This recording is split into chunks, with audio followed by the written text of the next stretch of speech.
The TOB Center's annual conference brought together leaders in the social sciences and policymakers on Monday for lectures and panel discussions centered around this year's theme of education inequality titled Education Inequality in Israel, From Cradle to University. The all-day conference delved deeply into how to handle inequality from even the prenatal stage all the way up to adulthood. Be the first to know. Join our Facebook page. Function D S ID var JS FJS equal D get elements tag name S 0 if D get element bid ID return JS equal D create element S JS.id equal ID JSSRC equal / connect facebook.net / n_us / all JS number XFBML equal 1 and app ID equal 1634148068997 FJS parent node insert before JS FJS document script Facebook JS SDK. Lecturers from both Israel and the United States presented their most recent data that could eventually be used to affect policy. Guests included policymakers, educators, academics, and researchers, according to Prof. Yossi Shavit, Education Policy Program Chair at the TOB Center. We invited the Education Minister, and he turned us down, so we invited the Director General, and he turned us down. None of the other guests who were invited turned us down. Prof.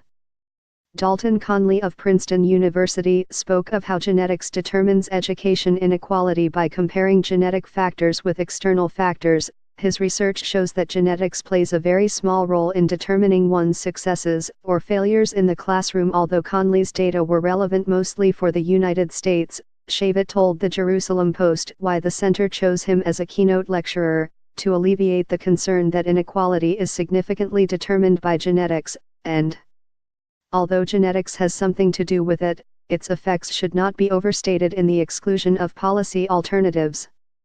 The next discussion centered around vocational education. It was chaired by MK Yossi Yona and featured speakers Ella Dimalach from the Bank of Israel, Shireen Nadur-Hafai, principal of Ort Vocational High School in Lod, and Shavit. Yona introduced the panel by addressing the provocative connotation vocational schools have in terms of class and race, showing higher enrollment rates in vocational schools among the Arab, Ethiopian, Mizrachi and Russian populations. Nadur-Hafai shared her experience working in the Arab sector and spoke of successes in breaking into fields of medicine and biology. However, she explained that on an institutional level, the Arab students do not have the clean slate Israeli Jews have with the army. An Israeli Jew who did not perform strongly in high school has a second chance when he reaches the army.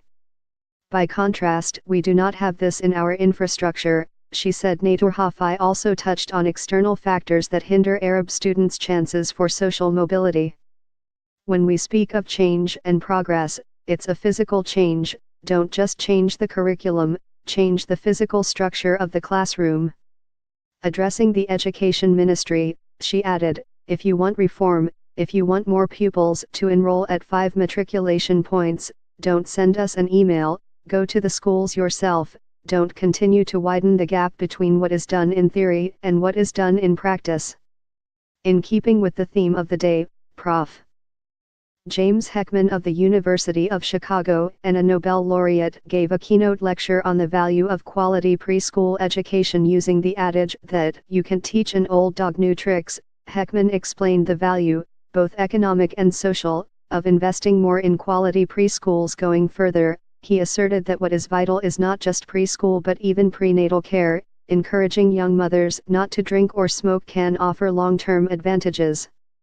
Heckman also explained that all the reforms in ensuring quality education and pre-education can help, but his results show that children who come from loving and attentive families end up performing better than those who don't. The schools can be all the same, but there's the family lurking in the background, he concluded.